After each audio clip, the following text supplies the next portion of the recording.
E aí, galera do sexto ano, bom dia a todos vocês, tudo bem?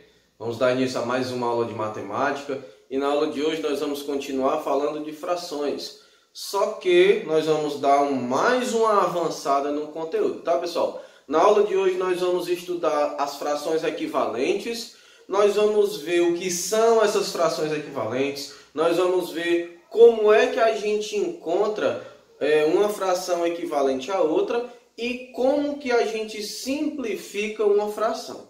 Beleza, pessoal? Então vamos lá dar início. Primeiro, nós vamos falar nessa aula sobre frações equivalentes. Sempre que você fala em equivalência, você fala de uma igualdade, tá certo? Então, lembre logo disso. Equivale, equivalência, tá certo? É uma igualdade. Então, o que são frações equivalentes, professor? São frações que representam a mesma quantidade, tá? Você vai ter lá o numerador e o denominador da primeira, o denominador e o numerador da outra. São diferentes. Só que se você olhar na prática, elas representam a mesma quantidade. Vamos ver aqui as frações 1/2 e 2/4. Observe bem. Eu peguei aqui um retângulo, eu até costumo brincar que é uma barra de chocolate, né? Dividi em duas partes iguais, estou pegando uma parte. 1/2, pessoal, sempre é a metade, tá certo? Então, quando você falar metade, é a fração 1/2, tá? E eu peguei outro retângulo, outra barra de chocolate, só que agora eu dividi em 4 partes, certo? E dessas 4 partes estou pegando duas. Então, estou pegando esses dois pedacinhos. Olha que interessante, pessoal.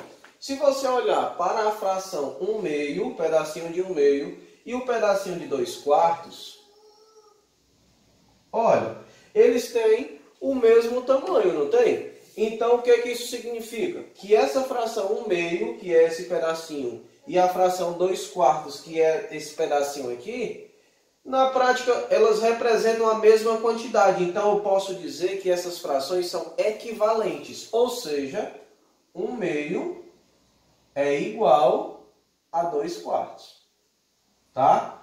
Olha lá o que eu falei. Frações equivalentes representam a mesma quantidade. Mas, professor, aqui é 1, aqui é 2, aqui é 2, aqui é 4. Porém, na prática, a gente viu que é a mesma coisa. Beleza? Outro exemplo. Suponha uma pizza, tá? Você divide essa pizza em 8 fatias iguais. Olha lá, eu estou pegando a fração dessa pizza, 4/8. Eram 8 pedacinhos no total, eu estou pegando 4. Olha lá, 1, 2, 3, 4. Comi essa parte aqui da pizza, certo? Peguei outra pizza do mesmo tamanho, só que agora eu dividi em 12 pedacinhos iguais. E desses 12 pedacinhos eu estou comendo 6. Tá aqui, 6/12, a fração representada. Se você olhar na prática, o pedacinho de 4/8 tem o mesmo tamanho do pedacinho de 6/12. Eles representam a mesma quantidade. Então, eu posso dizer que essa fração e essa são frações equivalentes. Ou seja, 4/8 é igual a 6/12. São equivalentes. Beleza, pessoal? Show de bola? Então, sempre lembrem disso. Frações equivalentes, elas representam a mesma quantidade. Olha lá, metade, 1/2. 2/4. Pessoal, se você tem 4 partes e pega 2 na metade, se você tem 8 partes, pega 4 na metade, 12 partes, pega 6 na metade, então as frações equivalentes, elas vão levar para esse sentido, tá? Pegar a mesma quantidade, só que você dividiu lá em tamanhos diferentes, pegou quantidades diferentes de pedacinhos, mas vai dar a mesma quantidade, beleza? Pessoal, agora nós vamos aprender como que a gente encontra frações equivalentes a uma determinada fração. Por exemplo, 2/5. Eu queria achar uma fração equivalente a 2/5. 3/7. Eu queria encontrar uma fração equivalente a 3/7. 5/9. Eu queria encontrar uma fração equivalente a 5/9. Como que eu faço, professor? Existem duas maneiras, pessoal, de você encontrar frações equivalentes. A primeira é através de uma multiplicação e a segunda é através de uma divisão, tá? Como assim, professor? Suponha o seguinte, você tem a fração 2/5 Professor, eu queria encontrar uma fração pegando o dobro do numerador e o dobro do denominador. Detalhe, quando você estiver trabalhando com frações, a operação que você fizer no numerador, você também tem que fazer no denominador, tá bom? Tipo assim, ó, eu queria o dobro dessa fração. Então, o que eu vou fazer? Vou pegar o meu numerador, multiplicar por 2. Só que se eu multiplicar o meu numerador por 2, eu também tenho que multiplicar o meu denominador por 2 também. Tá? Lembrando na matemática, na fração, o que você fizer no numerador, você também tem que fazer no denominador. Então, ó, 2 vezes 2, 4. 5 vezes 2, 10.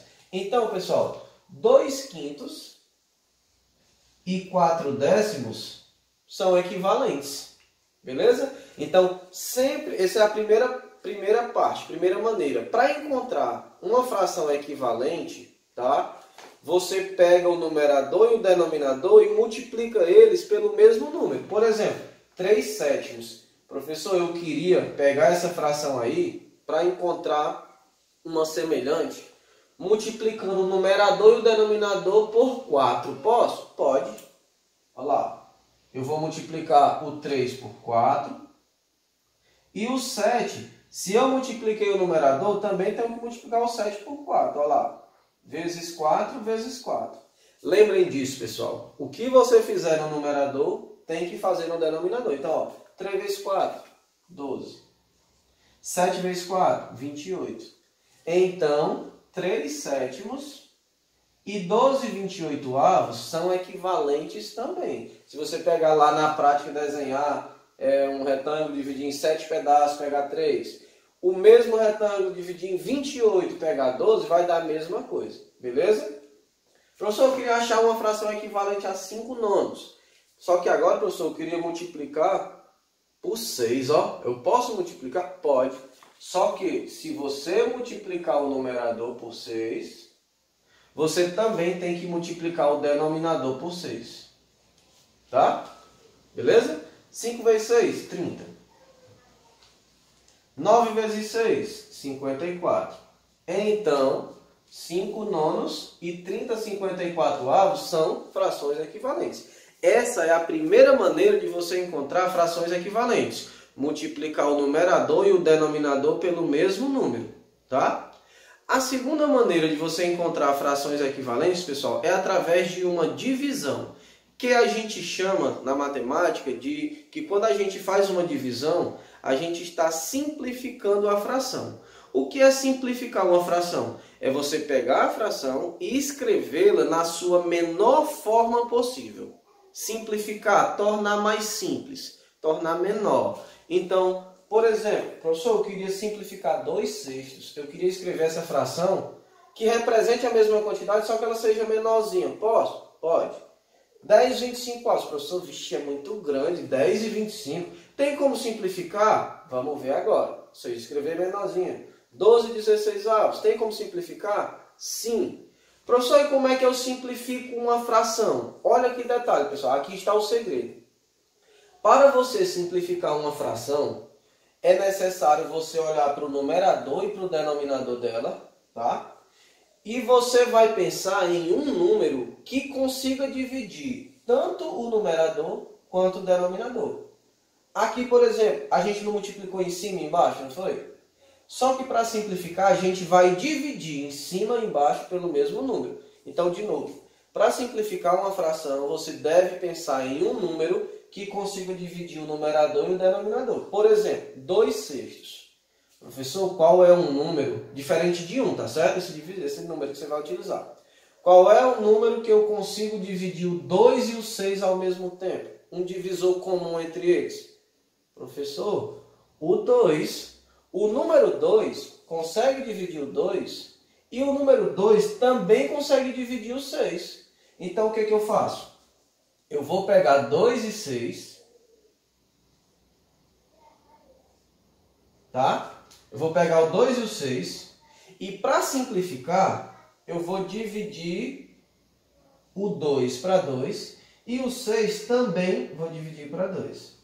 Lembrem que o que eu fizer no numerador, eu devo fazer no denominador, certo? Então, o 2 consegue dividir o 2 e consegue dividir o 6. Vamos ver, ó. 2 dividido para 2 dá 1. Então, aqui em cima vai ficar 1. Tá vendo? Multiplicar, a fração vai aumentar, certo? Na simplificação, ela vai diminuir. 2 dividido para 2, 1. 6 dividido para 2, 3. Olha a fração que eu encontrei, 1/3, certo? Aí tem um detalhe, pessoal. Toda fração, professor, pode ser simplificada? Não. Nem toda fração pode ser simplificada. Professor, e como é que eu vou saber se uma fração dá para simplificar ou não? Você vai olhar para o numerador e para o denominador e pensar se existe algum número que consiga dividir o de cima e o de baixo. Professor, tem. Então você pode simplificar. Vixe, professor, peguei a fração, olhei o numerador e o denominador e não tem número que dê para dividir os dois. Então, pessoal, toda fração que não pode ser simplificada é chamada de fração irredutível. O que é algo irredutível? É algo que não dá mais para reduzir, não tem como diminuir. Então, olha lá, ó, 2/6 eu simplifiquei por 2, dividi em cima e embaixo por 2, achei 1/3. 1/3, pessoal, essa fração, ela não pode mais ser simplificada. Por quê? O 1 e o 3, não existe número que consiga dividir eles ao mesmo tempo. Professor, o 1, mas não vai mudar nada. Então, ó, 2/6 e 1/3 são frações equivalentes, tá? Quando eu simplifico, pessoal, eu também encontro frações equivalentes. E essa fração 1/3, como não dá mais para simplificar ela é classificada como fração irredutível, não tem mais como diminuir, beleza? Outro exemplo, 10/25. Professor, eu queria simplificar essa fração. Então, o que você vai fazer? Você vai pensar em um número que consiga dividir o 10 e o 25 ao mesmo tempo. Professor, tem? Tem. Professor, 2. 10 dá para dividir para 2. Mas 25 não dá para dividir para 2. Lembre que quando você vai simplificar uma fração, você tem que pensar no número que divida os dois carinhas aqui, ó. Ixi, professor, então o 2 não dá, né? Professor, e 3? 10 não dá para dividir para 3 e o 25 também não dá, certo? Professor, e o 5? 10 dá para dividir para 5. E 25 também dá para dividir para 5. Opa, então eu posso simplificar essa fração por 5. O que eu vou fazer? Vou dividir em cima por 5. E também vou dividir embaixo por 5. Lembrem que o que eu fizer em cima eu tenho que fazer embaixo, beleza? 10 dividido para 5. 2. 25 dividido para 5. 5. 2/5. Professor, 2/5 já é uma fração pequena, né? Mas será que ainda dá para simplificar? 2 e 5. Existe algum número que divide o 2 e o 5 ao mesmo tempo? Não. Então, essa fração, ela não pode mais ser simplificada. Ela é uma fração irredutível. E ela é equivalente a 10/25. Aqui, ó, 1/3 é irredutível e é equivalente a 2/6. 2/5 é irredutível e é equivalente a 10/25. Beleza, pessoal? Para simplificar, você tem que pensar em um número que divida ao mesmo tempo. Professor, e toda vida que eu for simplificar, eu vou dividir uma única vez, Pessoal, existe casos de frações que você está simplificando que você pode simplificar várias vezes até chegar na fração irredutível. Sempre que você for simplificar uma fração, você tem que simplificar ela até o momento que não for mais possível, beleza? Por exemplo, 12/16. Professor, eu queria simplificar essa fração. Então, o que eu tenho que fazer, professor? Pensar em um número que consiga dividir o 12 e o 16 ao mesmo tempo. Vamos ver, professor, o 2 consegue dividir o 12? Sim. Consegue dividir o 16? Sim, também. Então, olha o que eu vou fazer. Eu vou pegar o 12 e o 16 e vou dividir por 2. Vou simplificar por 2, ó. Me ajudem aí, ó. 12 dividido para 2 é 6. Não é assim? 16 dividido para 2, 8. 6 oitavos. Aí você vai pensar, 6 oitavos é uma fração irredutível? Existe algum número que dê para dividir o 6 e o 8 ao mesmo tempo? Professor, ainda dá para dividir por 2. Tá vendo, pessoal? Então, há casos em que você vai fazer uma única divisão para simplificar. Mas há casos que você pode fazer 2, 3, 4. Professor, mas eu queria fazer só em uma. Dou já a dica, tá, pessoal? Então, ó, simplifiquei por 2, achei 6 oitavos. Só que 6 oitavos ainda dá para simplificar. Vocês acabaram de me dizer que 6 e 8 ainda dá para dividir para 2. Então, ó, eu vou dividir o 6 e o 8 por 2. Vamos ver quanto que vai dar. 6 dividido para 2 é 3. 8 dividido para 2 é 4. 3 quartos. Professor, agora vamos analisar. 3 quartos é uma fração irredutível? Existe algum número que consiga dividir o 3 e o 4 ao mesmo tempo? Não. Então, 3 quartos já é uma fração irredutível. Tá? Então, 3 quartos é irredutível e é equivalente a 6 oitavos e é equivalente também a 12 16avos. Professor, beleza, eu simplifiquei 2 vezes, mas o senhor disse que dá para fazer uma única vez. Qual é o segredo? O segredo para que você não saia simplificando várias vezes é, quando você for simplificar em uma fração, você pensar no maior número que consiga dividir o numerador e o denominador ao mesmo tempo. Mas eu aconselho vocês a irem devagarinho, pessoal. Comecem do 2, 3. Professor, dá para simplificar de novo. Então vamos simplificar de novo. Professor, dá mais uma vez. Vamos lá? Vamos sim. Porém, tem gente que pensa assim, eu quero fazer logo de uma vez. Então, para simplificar uma fração uma única vez, você vai pensar em um maior número que consiga dividir numerador e denominador. Beleza? Então, qualquer dúvida pode entrar em contato, que eu estou aqui sempre para ajudar, beleza?